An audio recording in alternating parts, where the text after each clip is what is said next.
Estamos juntos neste culto de adoração feito para o grupo Citações de Helena White com Fernando Ferreira. Muito bom dia, bom sábado, espero que estejam bem dispostos, que estejam bem preparados, bem cientes de que este dia é um dia especial, é o dia de adoração a Deus. Nos preparamos com tempo, nos preparamos com ordem e com algumas coisas que podíamos aqui dizer que precisamos fazer antes de vir para estas mesas de apresentação. Eu gostaria de falar convosco acerca de como está acontecendo os acontecimentos finais, como é que está sendo formada a imagem da besta e como é que nós podemos viver a verdade presente com a santidade, com a verdade, vivendo para proclamar essa mensagem, a mensagem da verdade para este tempo. Obrigado por estar aqui convosco. Vim de assistir ao culto de adoração a Deus. Vamos aprender com Deus. Eu também preciso de aprender com Deus. Preciso de estudar as Escrituras, de apresentar as Escrituras de uma forma particular minha, mas que está de acordo com a Bíblia, com o Espírito de Profecia e com os princípios da Igreja Adventista do Sétimo Dia. Vamos aqui orar. Peço aí que possam se ajoelhar até, pedindo a Deus que nos venha ajudar, intervindo através da oração, através do cântico, através da fala, através do Espírito Santo. Vamos já pôr um hino enquanto eu oro aqui em baixo, pedindo a Deus a intervenção de Deus. Bom Deus e nosso Pai, eis-nos aqui, Senhor. Abra a porta do nosso coração. Queremos te louvar.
Eis o meu constante orar.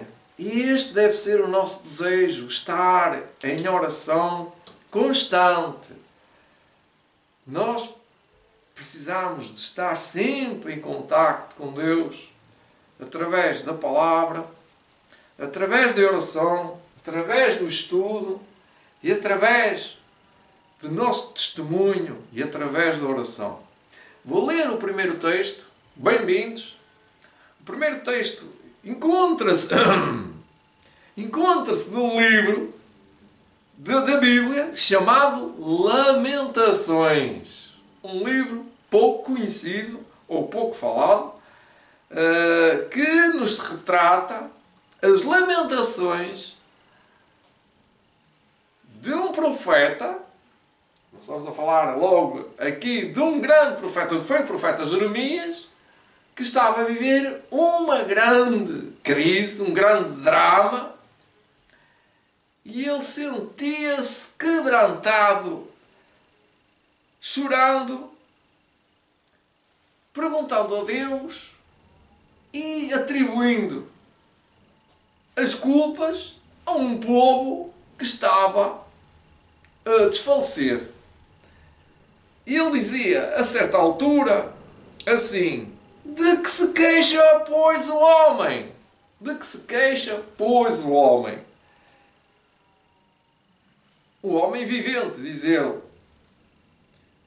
Queixa-se cada um dos seus pecados. Pois hoje em dia, muitos homens e muitas mulheres queixam-se de tudo. Queixam-se do culto, queixam-se dos grupos de citações de Ellen White, queixam-se da sociedade, queixam-se de mim, também se queixam de mim, queixam-se do patrão, queixam-se do empregado, e as pessoas queixam-se dos irmãos, queixam-se da igreja, dos irmãos, queixam-se do pastor, queixam-se de muitas coisas. Queixam-se da comida, da roupa, da vida deles. Queixam-se. De que é que se queixa o homem? Diz o profeta. Mas porquê que? Qual é a razão? Porque não há razão nenhuma para se queixar, diz ele. De que se queixa, pois, o homem?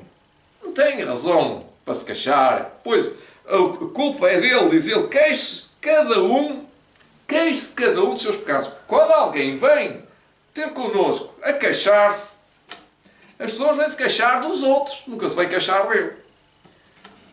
Muitas pessoas se queixam dele, não, queixam-se dos outros. O profeta é um homem que estava em relação com Deus e tinha uma porção dobrada. Diz, a minha porção é o Senhor. Diz a minha alma, portanto esperarei nele. Outro texto que vou citar, já desta forma necessária, para enquadrar aqui o porquê do êxito, ou do fracasso, neste caso é do fracasso, mas devia ser do êxito, de homens e mulheres que viveram sem se queixar. A necessidade de termos justiça e vivermos em pleno alegria, satisfação, alegres, porque estamos a viver, depende não do exterior, não dos outros, nem da igreja, nem daquilo que nós sabemos, nem daquilo que nós somos, mas daquilo que nós temos dentro de nós que Deus colocou. Leiam um texto comigo em Ezequiel 14, 14. Procurem na Bíblia Ezequiel 14, 14. E vão ver lá este texto assim. Ainda que estivessem aqui, no meio desta cidade, está-se a referir a Jerusalém, eu estou a colocar a Jerusalém, que é a igreja, ainda que estivessem no meio dela, está a referir-se à igreja, e estes três homens, diz quais são: Noé, Daniel Daniel e Jó. E eles, pela sua justiça, livrariam apenas a sua vida. Aqui diz a alma é vida. Diz o Senhor Jeová. Então Deus aqui diz-nos que não importa se você acreditar em alguém, ou um pastor, ou uma igreja que o salva, não é isso que o salva. Porque naquilo que está escrito aqui, mesmo que estivessem aqui 4 pessoas, neste caso está 3, Noé, Daniel e Jó, podemos acrescentar aqui outros, como Paulo, como João, como Elias, como João Batista, como Enoque, e como Jesus, e como Pedro.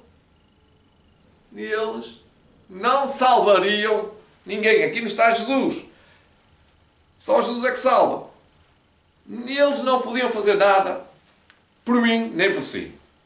Não há nada que estes homens tenham para nos imputar, para nos salvar do nosso estado pecaminoso, da nossa necessidade. Agora vou falar um bocadinho para aqueles diretores, para aquelas pessoas que gostam de subir na vida, não monetariamente, não fisicamente, mas ter um campo espiritual que diga assim, este campo espiritual, este grupo, está a crescer 300%, 500%, até 1000%. É muito difícil eu ter a chave, ter o segredo para vos dizer o que devem fazer para que o vosso grupo esteja a crescer a 100%, ou a 300%, ou a 500%. É muito difícil eu ter uma ideia do que está a acontecer no meu grupo, porque ele cresce. Cresce aos 500 e aos 600 e aos 700 e aos 1000 por dia. Não consigo saber como é. O que é que eu faço? Não faço nada de especial, não procuro estudar muito, porque já sabe que uma pessoa não tem tempo para estudar muito, mas nós temos que ter muito bom senso nas regras e na imposição de regras. Este é um dos segredos, que não é o último, nem o primeiro, que é manter o grupo com um objetivo definido. Por exemplo, se você tem um grupo definido, por exemplo, para as profecias bíblicas, para as profecias messiânicas, para as profecias do fim do mundo, para as profecias, por exemplo, agora desta crise, tem que ter muito cuidado, muito cuidado, quando vêm publicações, porque depois o grupo recebe centenas, eu dizia milhares de publicações por ano, mas durante o dia às vezes 40, 50, 70 e 80 publicações por dia, que vai ser uma seleção de publicações. O que é que acontece? Muitos grupos são grandes, na mesma, alguns grupos são grandes, mas não têm o perfil definido como, por exemplo, neste caso, de profecias bíblicas do tempo do fim. Eu vou buscar um tema mais fácil para nos compreendermos, para nos situarmos, para fazer o grupo, por exemplo, o grupo sobre plantas, pronto, plantas medicinais. Pronto. É um programa muito difícil que podemos encontrar em vários livros, em várias enciclopédias, em vários textos. Portanto, tem que ser pessoas que gostem de plantas medicinais. Em primeiro lugar, tem que ser pessoas que adiram a esse grupo e que digam assim, eu gosto de saber porque é que existe a erva cidreira, porque é que existe o gengibre, a hortelã, a pimenta, os cominhos, a salsa, e por aí fora, e depois estudar e como fazer e trabalhar esses produtos, e saber cozinhá-los, e saber fazer chás, e fazer cataplasmas, e fazer uma série de coisas, uma série de pessoas também ali envolvidas, a falar e a testemunhar e a publicar sobre isso. Só que acontece que esse grupo está a aceitar muitas pessoas, por exemplo, está a aceitar 200 por dia, e as pessoas começam a publicar, por exemplo, sobre gatos, sobre árvores, sobre leões, sobre tigres, e depois falam da Bíblia, e depois falam do Espírito de Profecia, e depois falam das paredes, e depois falam do chão, depois falam das pedras. O grupo começa a desorientar. As publicações são um assunto de orientação. É a orientação. O que é que acontece? O que é que eu disse no meu grupo? É que não publiquem mais nada a não ser publicações de citações de Helena White. Porque não façam deste grupo uma salada russa que aparece tudo, vídeos de cultos de igreja, de pregadores que fazem milagres, se levantam a dizer que vão fazer um milagre. Nada disso passa no critério. Há um critério. Ainda que alguns queiram fazer da sua publicação mexa, fogo, lançar aquilo para o grupo e dizer isto é uma verdade, até pode ser uma verdade. Por exemplo, pode ser, ele pode estar a estudar a Bíblia e achar que o assunto é interessante e põe lá umas passagens bíblicas, põe lá umas perguntas, põe lá umas respostas e acha que o grupo vai aderir àquilo. É muitas vezes deixa passar, assim, às vezes despercebido, até às vezes nem tem muita maldade, mas o grupo começa a ficar desequilibrado. E então o que é que eu procuro fazer? Procuro mandar para lá umas dezenas, às vezes umas 4, 5, 6, 7, 8, 9, 10, 15 publicações que tenho em mangas, como costuma dizer. É uns truques que temos que ter. Material para preencher o grupo rapidamente, para que o grupo não entre em desvios, nem entre em temas ou em textos que não têm assunto para o estudo do momento. É como um livro. Aquilo é como um livro que fala sobre um assunto.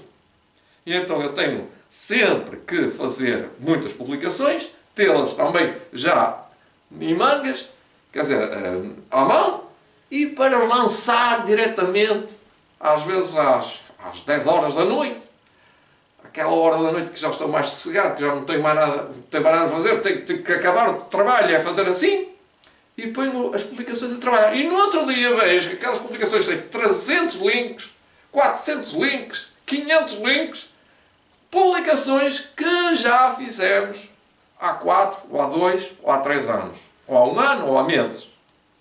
Então, qual é o tema de hoje? Como é que estão fazendo? Como é que estão fazendo a imagem da besta? É muito fácil ver que a imagem da besta está sendo feita, mas explicar é isso que está aqui a tratar. Quando Adão e Eva vieram para a Terra, vamos aqui ao Desejar de Todas as Nações, eu gostaria de ler 2 textos do Desejar de Todas as Nações e um texto que estudámos ontem.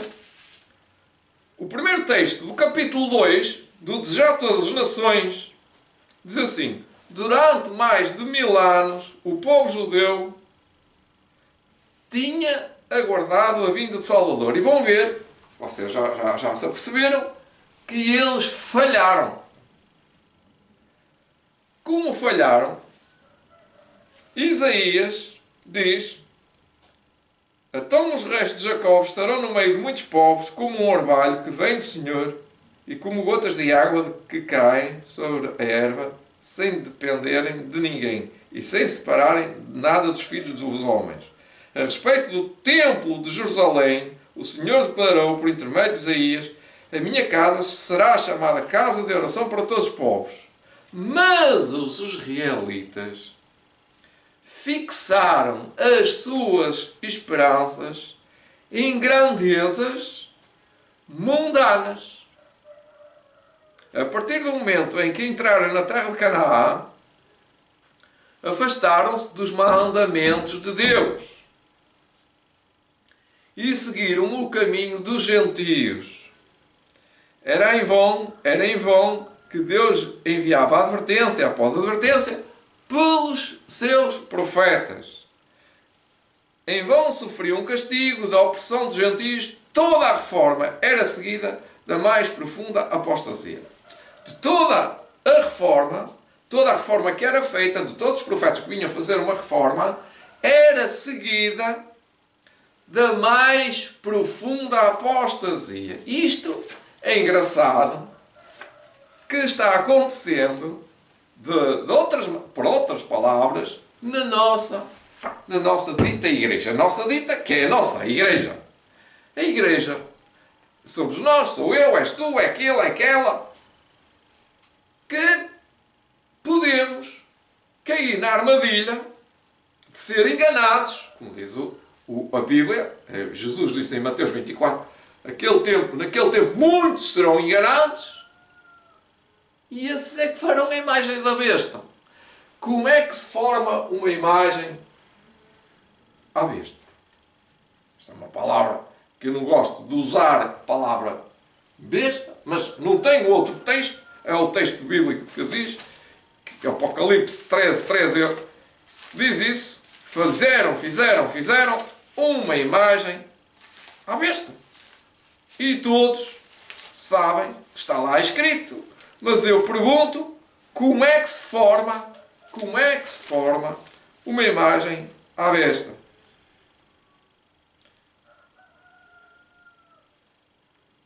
E diz: e adoraram-na todos os que habitam sobre a terra, e esses cujos nomes não estão escritos no livro da vida do Cordeiro que foi morto desde a fundação do mundo. Isto é Apocalipse 13:8.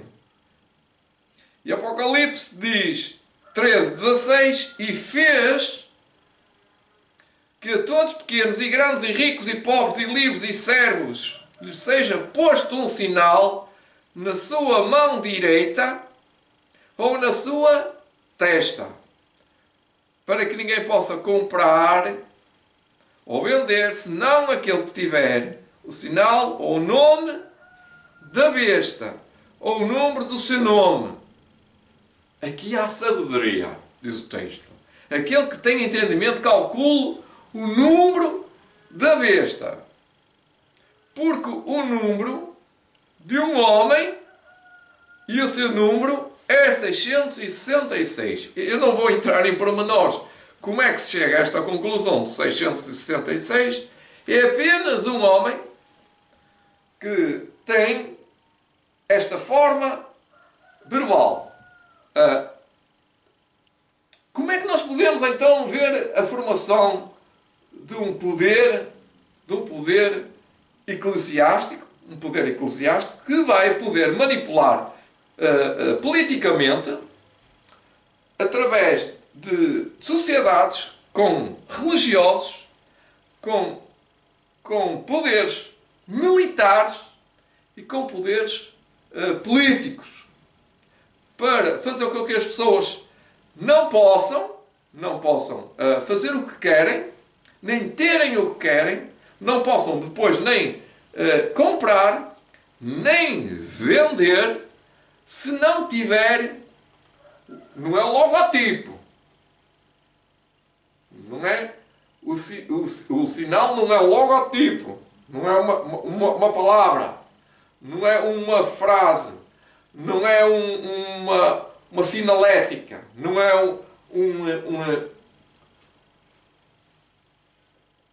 um sinal. Aqui diz que é um sinal, mas que sinal é este na sua testa? É o caráter. Nós estamos aqui a falar de sinal, porque nós não podemos dizer que é um sinal colocado como fosse um autocolante, a dizendo adoro a besta. Não é assim. Então como é que se forma uma imagem à besta? Ao poder. Vamos falar num poder que é muito poder. Muito poder. Quando é muito poder, quando o poder é absoluto, as pessoas têm tendência de ter medo. Não é respeito. É medo. Eu vou dar alguns exemplos. Vou dar aqui muitos exemplos. Até vou ter que pensar naquilo que vou dizer, mas é verdade que está a acontecer.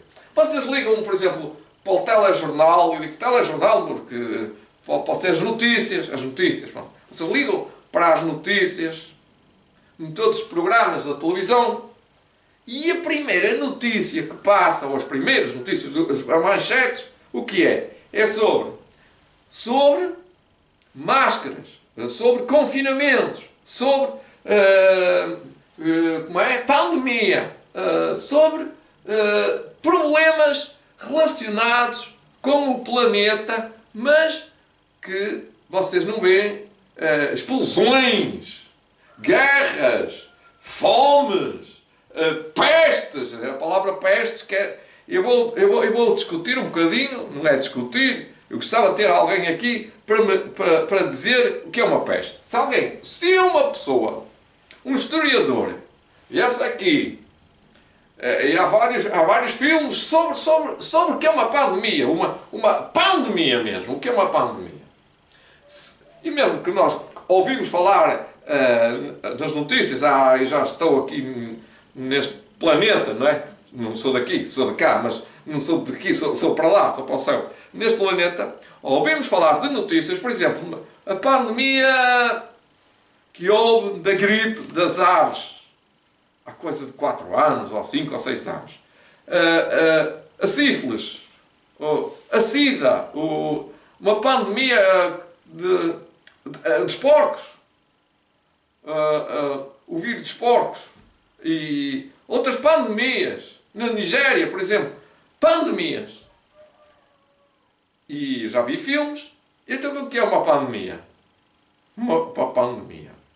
Na Idade Média houve várias pandemias que mataram milhões de pessoas. Mas eram milhares de pessoas, milhares.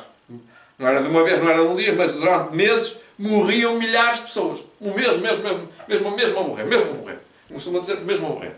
Mesmo a morrer. Eu vou perguntar, respondam-me, por favor, se quiserem, não é? Se vocês comparam as profecias umas com as outras, vamos comparar as profecias umas com as outras. Ou seja, vamos ler Mateus 24.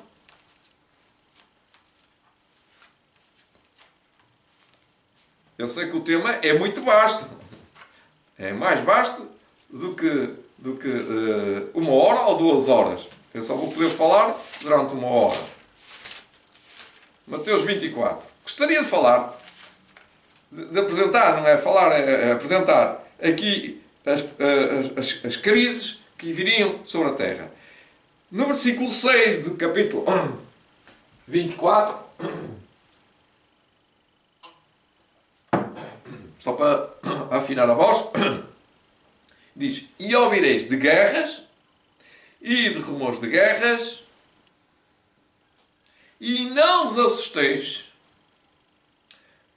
porque isto é mister e tudo acontece, tudo acontece, mas ainda não é o fim.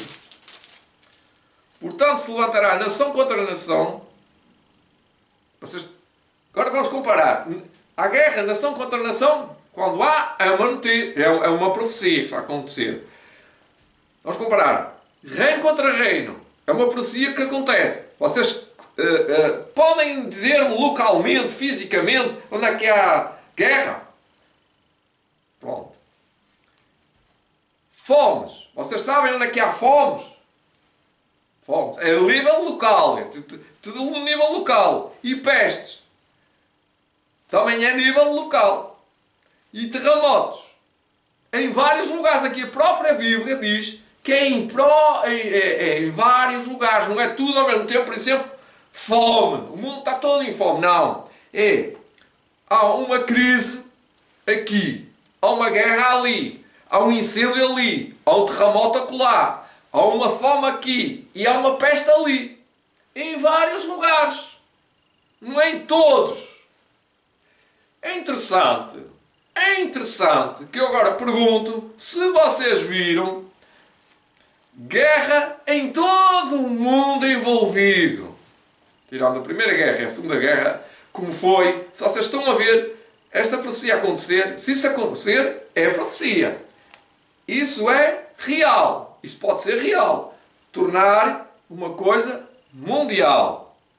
Mas não está a acontecer. Nem guerras, nem fomes a nível mundial, nem terremotos, nem inundações, nem incêndios. E as pestes, falando das pestes na história, foram sempre a nível local e estratégico. E depois há uma estratégia de policiamento, confinamento, pela medicina, como querem dizer, como podem fazer. Eles vão lá e bloqueiam aquele local e dizem, por exemplo, temos ouvido falar em várias pandemias ao longo dos anos, últimos anos, dezenas de anos, na África, quando a água, principalmente os poços, ficavam contaminados e as pessoas bebiam água e ficavam todas doentes na aldeia. E a Organização Mundial da Saúde ia lá e o que é que fazia? Limpava-lhes o sarampo. Eu estou a dizer isto de uma forma assim, como é que é dizer? Que vocês entendam. Limpavam-lhes o sarampo. Matavam a doença e, se for preciso, até matavam todos e não ficava lá ninguém sobrevivendo. Ou não quer dizer que eles morressem todos de pandemia, ou de sarampo, ou de tuberculose, ou de sífilis, ou de outra pandemia. Mas o que é certo, hoje em dia, e nas notícias, há guerra, há contenda, há discussão, há polémica, há desentendimento, porque as pessoas dizem, mas todos têm que tomar. Mas a pandemia não está em estado de guerra, de calamidade. Eu gostaria de que vocês pensassem por vós, não por mim, e tirassem a conclusão e dissessem assim, afinal,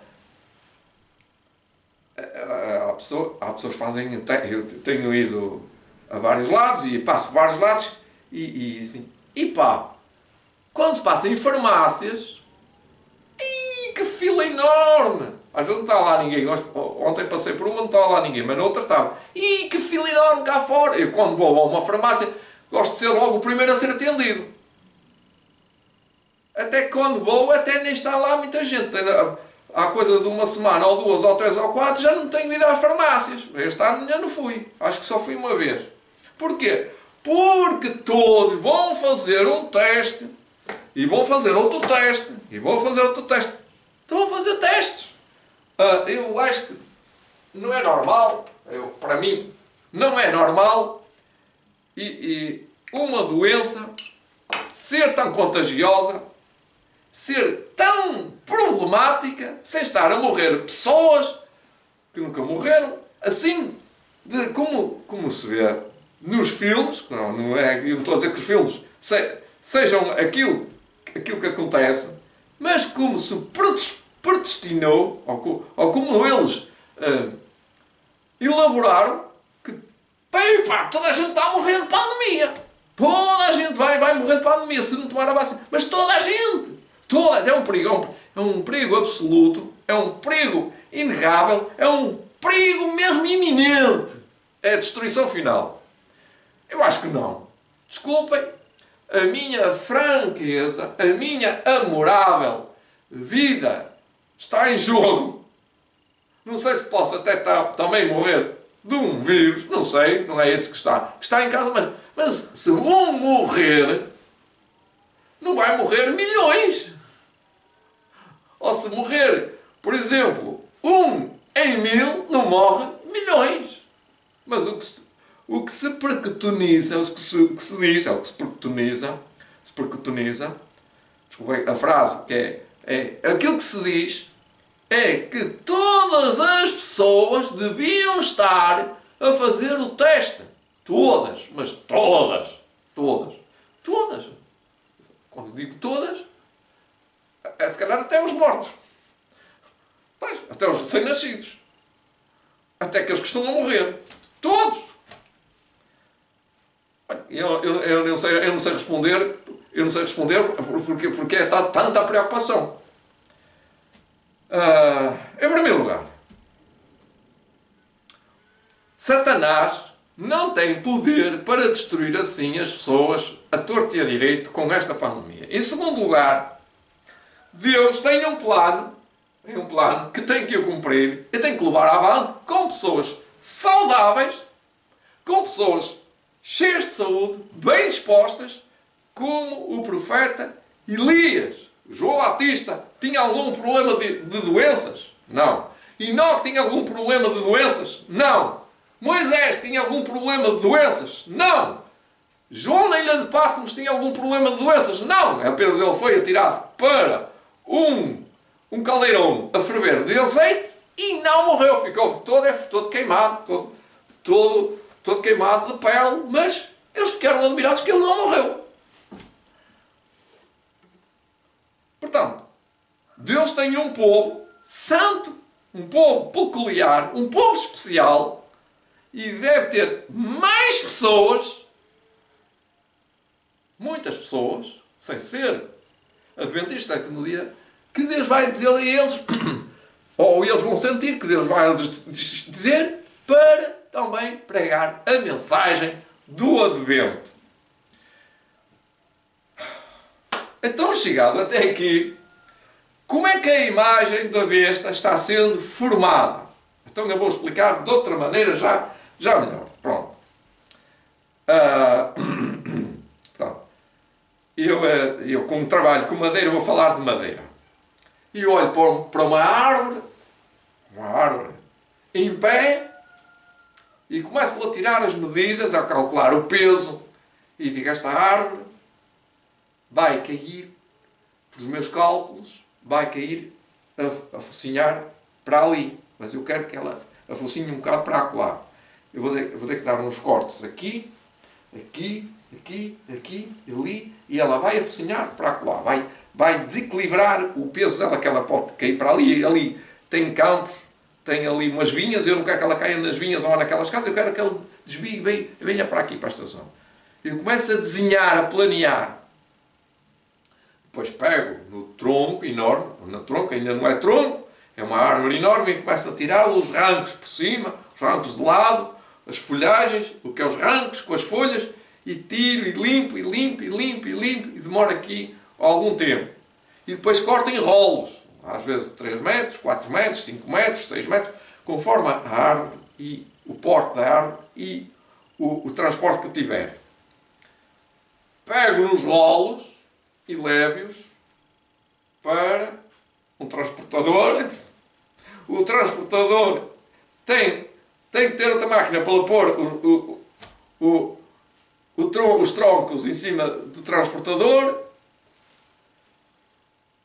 e vai num contentor de barco, vai num barco, vai de caminhão, vai de comboio, até não vai de avião, mas também podia ir de avião, vai de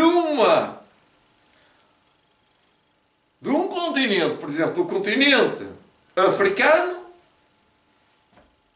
para a Europa. Ou do continente americano, a América do Norte.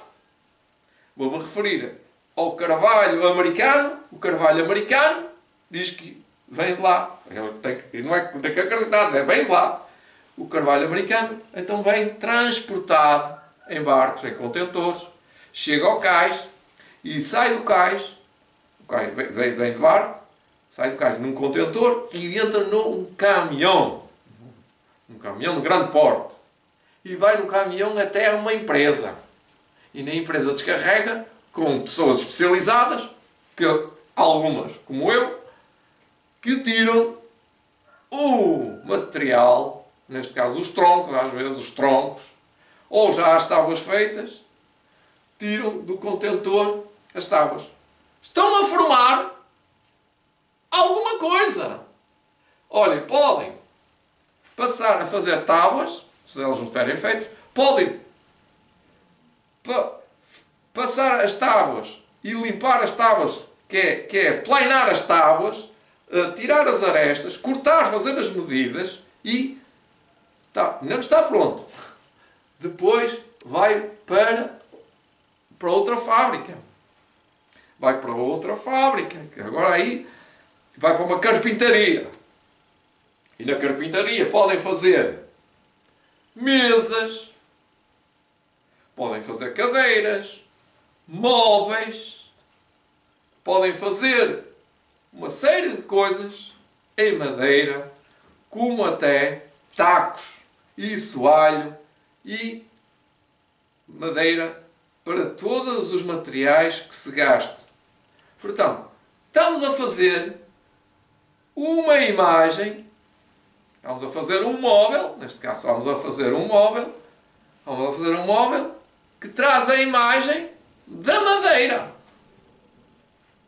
Traz ou não traz? Quando vocês olham para um móvel, dizem aquela madeira é secupira, aquela madeira é menga-menga, aquela madeira é carvalho americano, aquela madeira é carvalho francês. E por aí fora, e por aí fora, e por aí fora, e por aí fora. E se não souberem qual é a madeira, dizem aquela mobília é de madeira. De carvalho, por exemplo, madeira de carvalho ou madeira de castanha. De castanheiro. Portanto, tem a marca, tem lá um logotipo, não tem. Tem lá a dizer alguma coisa que é de castanheiro, ou que é de nogueira, ou que é de secupira, ou que é de qualquer coisa. Não.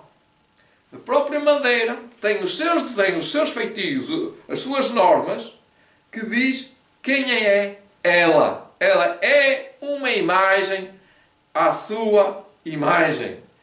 E então estão a procurar fazer uma imagem. Agora vou procurar esta imagem, fazer uma imagem deste poder eclesiástico, deste poder religioso, deste poder político, deste poder que é muito perigoso, que é Apocalipse 13, que suprimirá a liberdade de expressão e a liberdade de transação e a liberdade de circulação e a liberdade de viver tranquilo, em paz, em segurança, com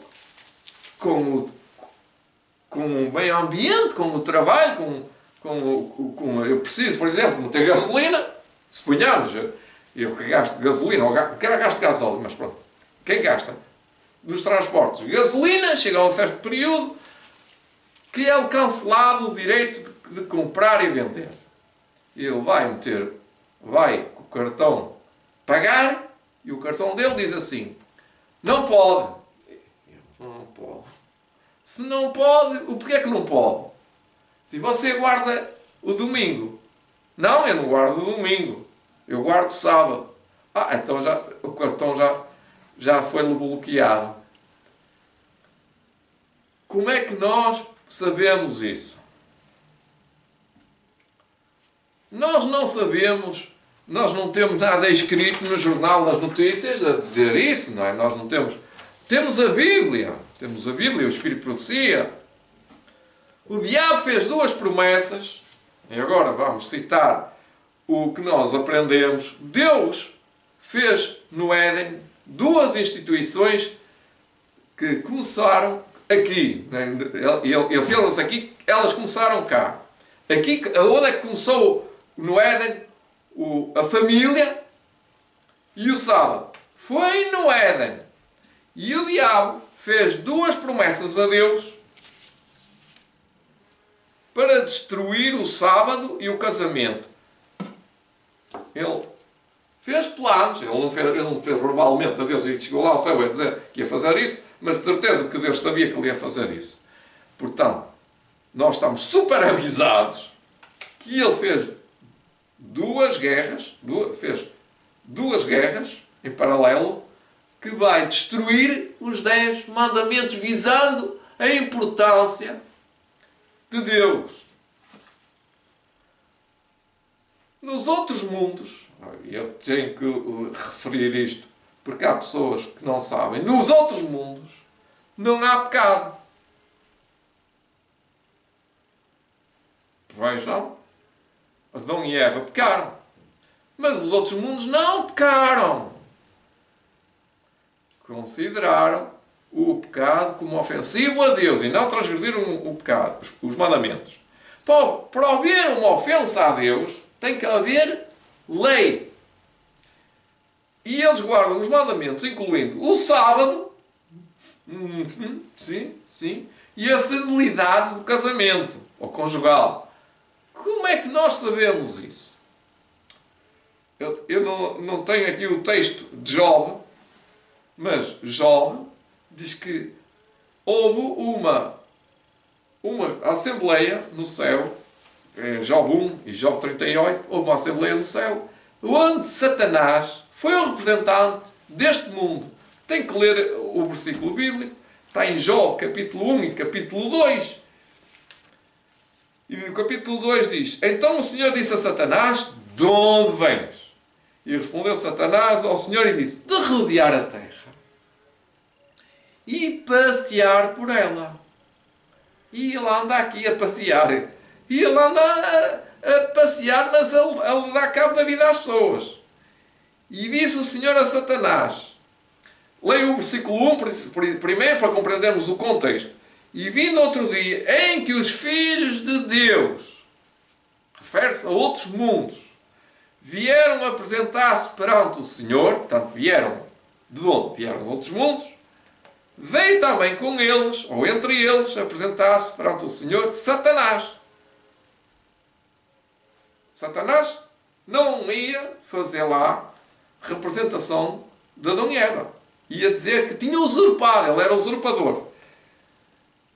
E disse o Senhor a Satanás: Observastes o meu servo Jó? Eu não vou continuar, é para dizer que nós na Terra perdemos a nossa representação de Adão. Temos a representação de Jesus.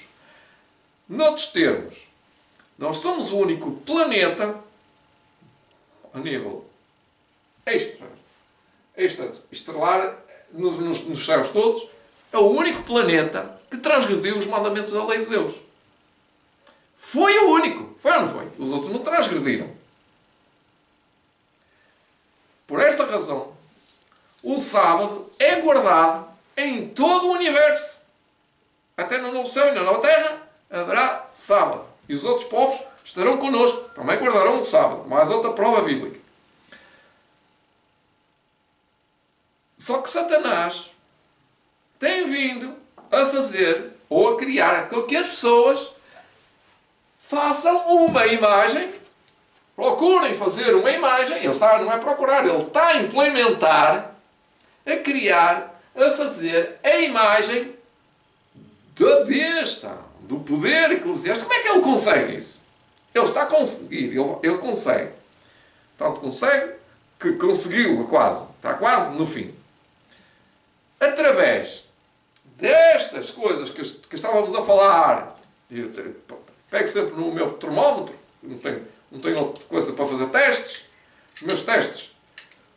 Há muito tempo que eu não faço testes, não faço testes bíblicos, ou testes escritos, ou testes orais, ou testes de sangue. Não, há muito tempo, há coisa de um ano. Em breve vou fazer um teste de sangue. Se está a urina, se está tudo bem, se está tudo o corpo, está tudo bem. É preciso fazer testes. Estou a dizer que não é. Os testes não sejam precisos. Nós temos que ver como é que está o nosso corpo.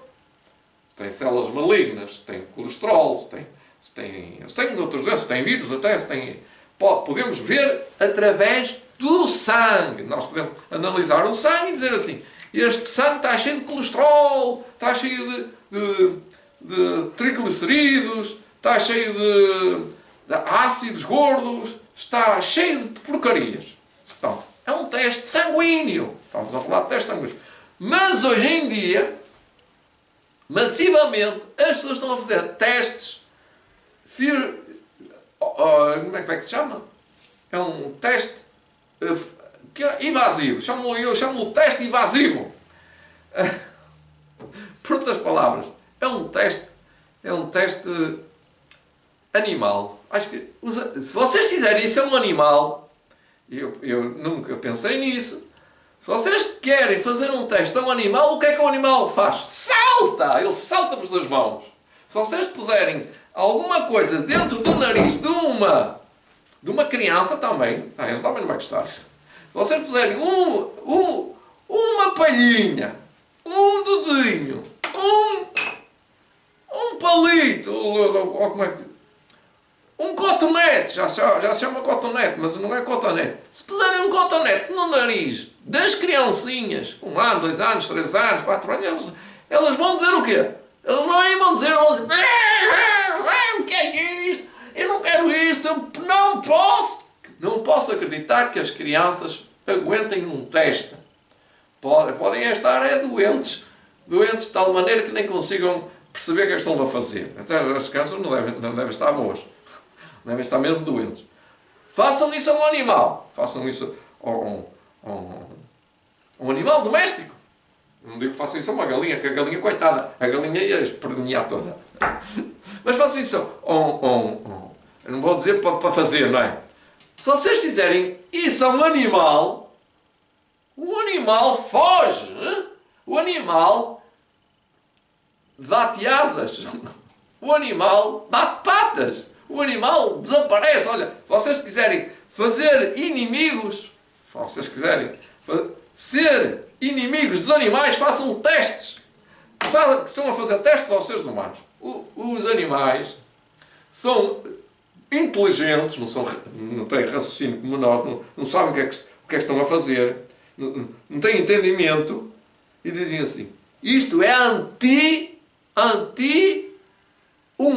Eles não dizem anti-humano, isto é anti-racional. Eles não dizem, não podem dizer, mas digo eu. Posso falar pela vez dos animais. Posso ser a voz dos animais. Pois, há a voz do povo, há a voz de certas pessoas, e quem é que é a voz dos animais? Temos que ser nós também. Nós podemos não ser, podemos ser, eu acho que podíamos ser e devemos ser. E também devemos ser a voz dos nossos filhos, dos nossos colegas, não é agora, dos nossos colegas, dos nossos amigos, dos nossos familiares, dos nossos queridos e dos nossos filhos. Somos a voz deles. Que vão fazer o que é ao meu filho? Satanás, o diabo, sabe que pode controlar as pessoas por medo. E então as pessoas estão a fazer testes, não muitas por receio de ter uma doença, mas por medo da sociedade, por ser tudo. É como um grande cortejo, é como uma grande procissão. Epá! E há um texto bíblico que diz: não vos ajunteis com os povos, não vos associeis com as multidões. Ellen White diz assim: isto é especulações que o diabo faz. Especulações quer dizer, ele incute nas pessoas uma ideia. Uma ideia que não está certa. Ouçam. Satanás dá sua interpretação aos eventos e os homens pensam em induzir como ele quer que o façam. Façam uma imagem ao poder. E ele faz isso com as coisas, com os elementos naturais, com as guerras, com as pestes, com as fomes, com as doenças, com os cataclismos, com os terrorismos, e diz, dá uma interpretação aos eventos e os homens pensam como ele quer. Está a fazer uma imagem. Está a perceber? Ele está a criar uma imagem. Eles estão a formar a imagem. Mas não é Satanás que está a formar. Ele está a fazer com que as pessoas pensem. E formam a imagem. A imagem, querem ver? Que diz que as calamidades que enchem a terra constituem o resultado da transgressão, reparem, do domingo. Já ouvi falar um pastor evangélico, ontem, que ele disse que isto tudo é umas calamidades que Deus está a mandar para as pessoas guardarem o domingo. Eu estou a resumir em um segundo, que ele era 2 minutos ou 3 minutos, que ele falava isto. Ele falou bem das calamidades, estão aberto todos os tempos, e as pessoas temeram sempre as calamidades, mas esta calamidade é para as pessoas guardarem o domingo, para as pessoas terem temor ao domingo. Então, Satanás faz isso, e ele interpreta, faz uma especulação. Sabem que é uma especulação. Especulação, quer dizer, é dizer que aquilo tem valor, neste caso, tem um perigo, e pode ser um perigo. Especulação. Que enchem a terra, os resultados, as calamidades que enchem a terra, são o resultado da transgressão do domingo. Tensionando. Continua ele, não é? Tensionando então a aplacar a ira de Deus. Reparem, e é erros. Só erros. Deus não é este rancoroso, nem é o Senhor do domingo. Tensionando a aplacar a ira de Deus, esses homens, induzidos ou influenciados pelas especulações, influentes, fazem leis que imponham, impondo a observância do domingo, impondo. Já agora eles estão a impor leis. Eu vou ler outra vez outro texto na Bíblia, para vocês entenderem, que está na Bíblia, e está mesmo aqui, tenho citado centenas, eu já disse esta frase, tenho dito centenas, dezenas e milhares de vezes este texto. Mas este texto tem muita luz. Mateus 24, versículo 4 e versículo 5, reparem. A terra pranteia e se murcha. O mundo enfraquece e se murcha. Enfraquecem os mais altos da terra. Aqui, os mais altos da terra são o que Ellen White fala, os influentes, que são os juízes, os advogados, os políticos, os religiosos, os líderes. Os que habitam na terra, porque seus moradores... Portanto, eu vou ler outra vez, o versículo 4. A terra pranteia e se murcha, o mundo enfraquece e se murcha, enfraquecem os mais altos do povo da terra. Portanto, a sua religião, a sua política é nécia, é louca. Na verdade, a terra está contaminada por causa dos seus moradores. Isso é verdade. Mas porquê? Porque transgridem as leis de Deus. Transgridem as leis de Deus, mas Deus não está irado. Mudam os estatutos, mas Deus não está irado. É por causa da transgressão da lei de Deus. E diz estatutos e leis. Leis é uma coisa e estatutos é outra. E regras e estatutos é igual. Estatutos e regras. Nós estamos nas regras do confinamento. E criam regras, que é estatutos, para confinamentos, para vacinação, para testes, e depois, mais tarde, não vão poder se ingrar na vida. Olha aqui, o que é que diz aqui? E quebram a aliança eterna. Se quebraram a aliança eterna, quebram os 10 mandamentos. E eles estão, como eu disse aqui, a progredir, a fazer a imagem, é a progressão, a criar, a destruir, a desmantelar, mandamento por mandamento, até chegar ao fim, até destruir tudo. Porque a lei de Deus não é destruída. Eles é que destroem na mente das pessoas, mudam os estatutos, quebram a aliança eterna. Esta mesma classe, noutro livro, Eventos Finais, página 30, que eu li acima, e agora vou ler noutro livro, Conflito de Checo, o Grande Conflito. Esta mesma classe apresenta a alegação de que a corrupção que rapidamente se espalha, se alastra, é atribuível em grande parte à profanação do descanso dominical. Eles nunca vão dizer qual é a causa. A causa verdadeira não é o domingo. E que a imposição da observância do domingo melhoraria grandemente a moral da sociedade. Mentira! E insiste-se nisto especialmente na América do Norte, mas isto está-se a passar a nível mundial, já de caminho, onde a doutrina do verdadeiro sábado tem sido mais amplamente pregado ou disseminado. Portanto, será que guardando o domingo a terra iria melhorar? Ia ficar melhor, ia ficar mais saudável, as pessoas não iam adoecer, as pessoas não iam beber bebidas alcoólicas, é o que está aqui a dizer, que as pessoas não iam transgredir os mandamentos, não iam fazer transgressão do sábado. Bem, não está aqui a dizer, não é? O domingo vai passar a ser a imagem da besta.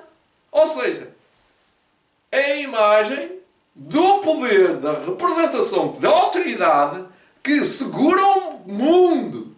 É o Salvador, é a imagem do poder. E então as pessoas estão a migrar do assunto religioso bíblico para um assunto religioso místico, que não se consegue saber se é religião mesmo ou se é mistura de tudo que existe místico, que é o espiritismo, o protestantismo e o catolicismo. Há uma mistura, há um misticismo. Como eu disse no princípio, não vou voltar lá só para citar de cor, que mesmo que estivesse aqui homens de Deus como Daniel, Job, Ezequiel, Isaías, Daniel e Noé, não salvariam ninguém. Nada. O homem pode recorrer a quem quiser, que não tem salvação de ninguém. Agora, vou voltar aqui um bocadinho. Desculpa que eu esqueci, mas não me esqueci. Deram. Não é para fazer publicidade, eu não faço publicidade.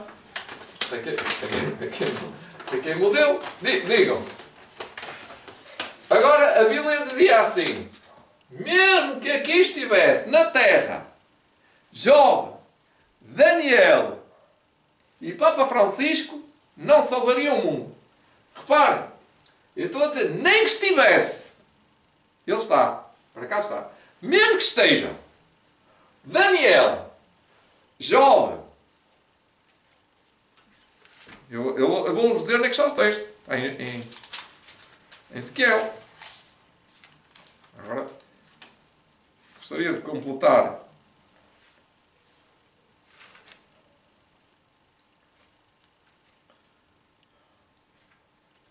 Assim, posso respirar um bocadinho. Estou apertado no coração. Está em Lamentações, não estava?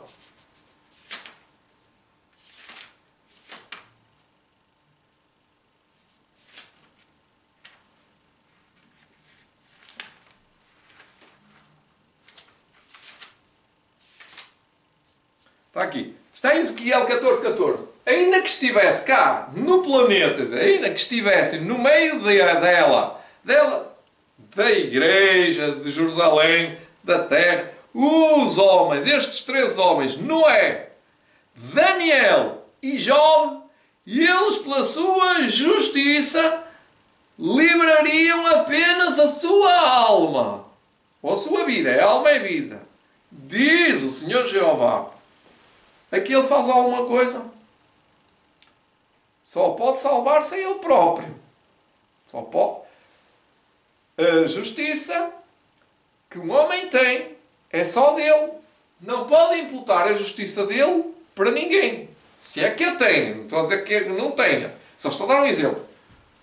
O que está a fazer é uma imagem para que todos acreditem que Ele tem o que a Bíblia não diz que tem, que é justiça para todos. Uma justiça quer dizer uma regra, um seio de regras, um cumprimento de regras, uma filosofia de vida, uma paniceia, como eu costumo dizer agora, uma paniceia de vacinas, uma paniceia de decretos que resolve o problema. Neste caso é o domingo. Neste caso vai ser o domingo. Uma paniceia que não é nem sequer uma pessoa, nem sequer é Deus, nem sequer é alguém justo, e é o domingo. Vocês lembram-se que Jesus disse que o sábado não salva ninguém? Não, Jesus nunca disse que o sábado salva ninguém. O sábado não salva ninguém.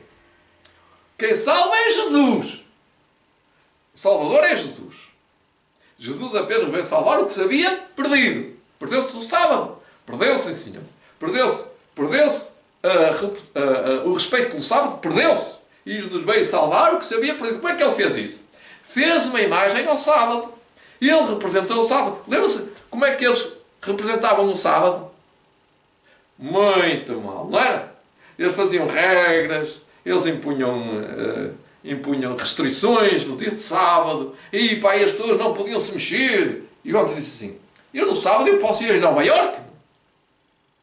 É claro que isto é uma hipótese remota, não é? Eu não vou me deslocar para Nova Iorque, eu não tenho nada para lá para fazer, não é? Mas se eu quiser ir daqui, por exemplo, para 500 km hoje, eu daqui carrego no carro e vou 500 km e vou lá ter a visitar a pessoa. Porque estou em trabalho missionário, porque sou adventista e vou ter com pessoas que precisam de mim. Então, nada me impede, neste mundo, me deslocar à volta do mundo para fazer no sábado aquilo que é do sábado.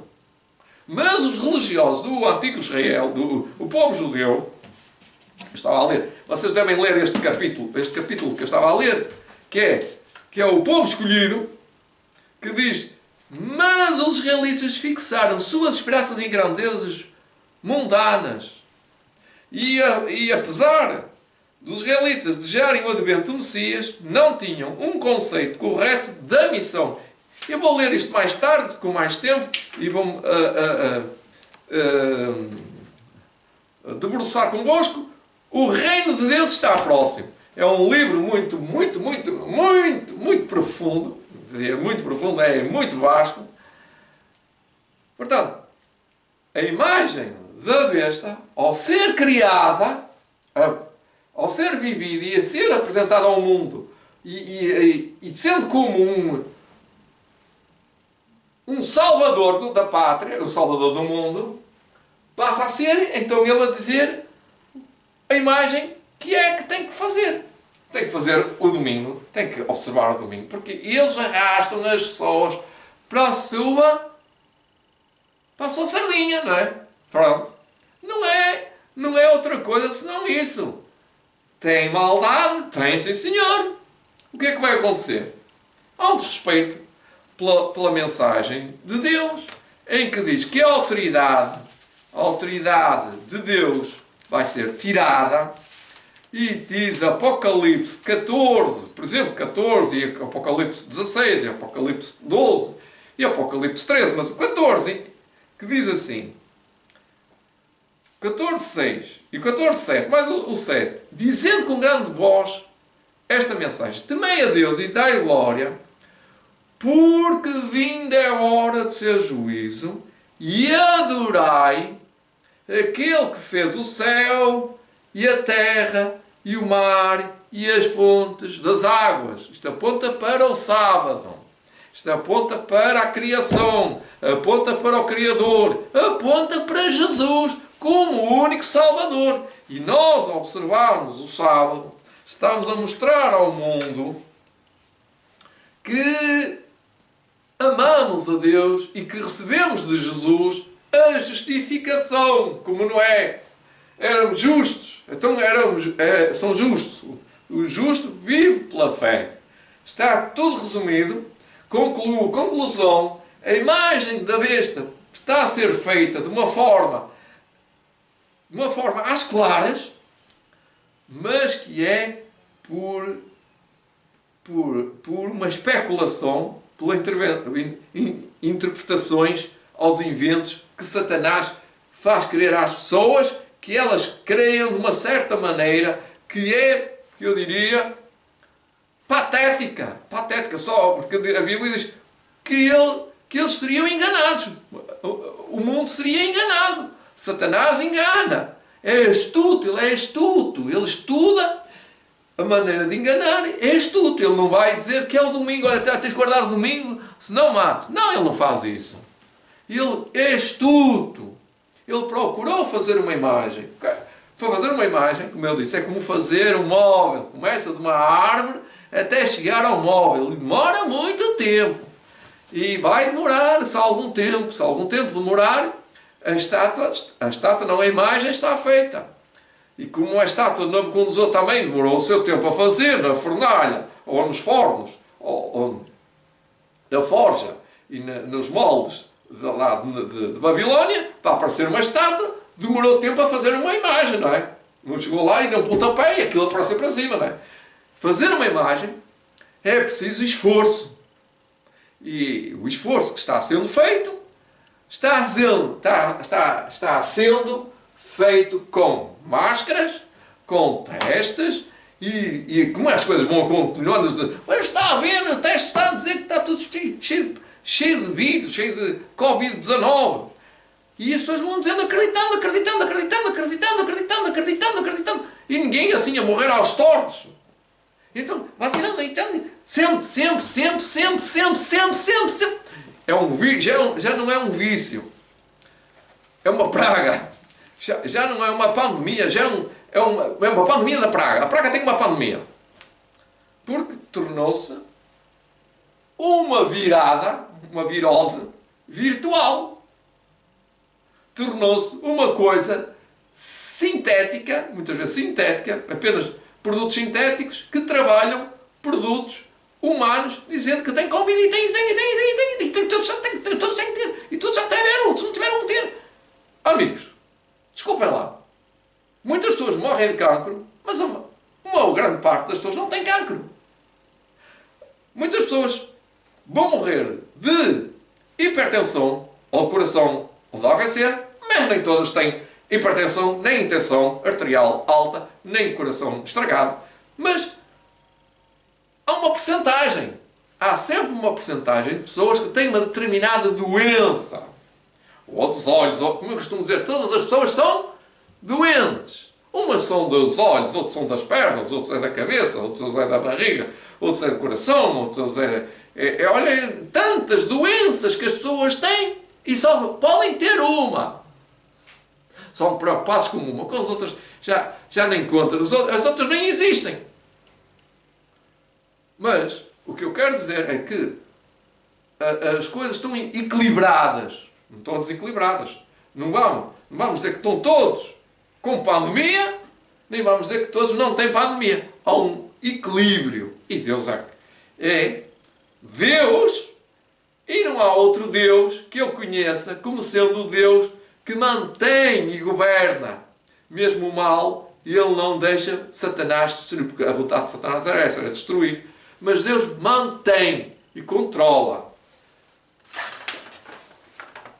Deus no comando, como diz o meu amigo. Deus está no comando. Quando ouço pessoas a falar comigo que nem me conhecem, nem me conhecem e conhecem a Igreja Adventista de Sétimo Dia, eu falo com elas pela primeira vez, não nas primeiras horas, e eles dizem: Deus está no comando. Deus não deixa acontecer. Nada acontece sem que Deus não saiba. Deus tem uma solução. E estão pessoas muito mais desfavorecidas, não fisicamente, mas desfavorecidas socialmente, e acreditam como eu. Louvado seja Deus. E dizem: eu não como carne de porco, já deixei de comer carne de porco. E eles são adventistas. Há pessoas que estão só precisando de um empurrãozinho para ser adventistas de sétimo dia. Só um empurrãozinho. Ou seja, é só Deus a dizer assim: olha, é agora, venham todos. Venham esses que acreditam como nós acreditávamos em 1945, ou em 42, ou em 44, não interessa. Estou a dizer isto porque estou a falar de uma publicação que fizemos. Que acreditemos como era acreditar. Acreditemos no Senhor que nunca deixou de dizer o mesmo. Eu sou o Senhor. Eu não mudo os meus estatutos, não mudo as minhas regras, não mudo o meu comportamento, não deixo de manter o mundo. Apenas vai acontecer cataclismos que vai destruir a terra, mas isso chegou o tempo do fim da graça. Isso já não vou pregar mais, já não é para mim, já não é para ninguém pregar. Ou seja, já não é preciso pregar que o fim está à porta e vai destruir o mundo. Isso depois já é outra fase. O que é que está a acontecer? Nós estamos a dizer que está-se formando uma tempestade, neste caso, que não é de areia, uma tempestade diabólica, uma tempestade para fazer uma imagem com mentores, através, como a pior guerra que há é a guerra contra Jesus Cristo, onde as forças do mal se regimentar contra Jesus. E hoje em dia estão-se pessoas formando também para fazer o mesmo ao povo de Deus. Eu gostaria de deixar-vos, são 11 horas, já passa para mim. Desejo terminar com esta oração. Deus vos abençoe plenamente em vida, em sabedoria e amor e alegria. Vamos orar.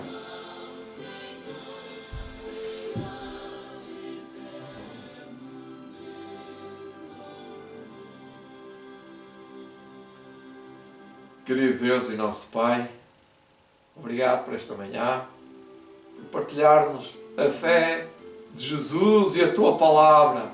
Ezequiel 14:14. Nem que estivesse aqui Daniel, Noé, só eles se salvariam pela sua própria justiça. O homem que se queixe dos seus pecados.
Amém.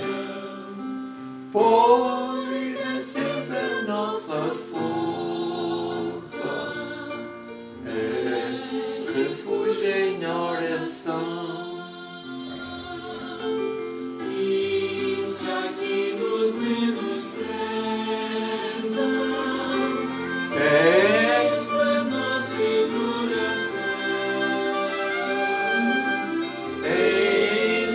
braços nos acolhe e nos dá consolação.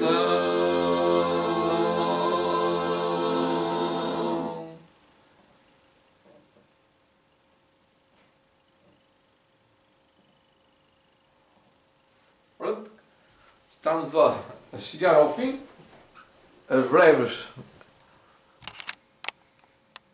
As breves últimas palavras.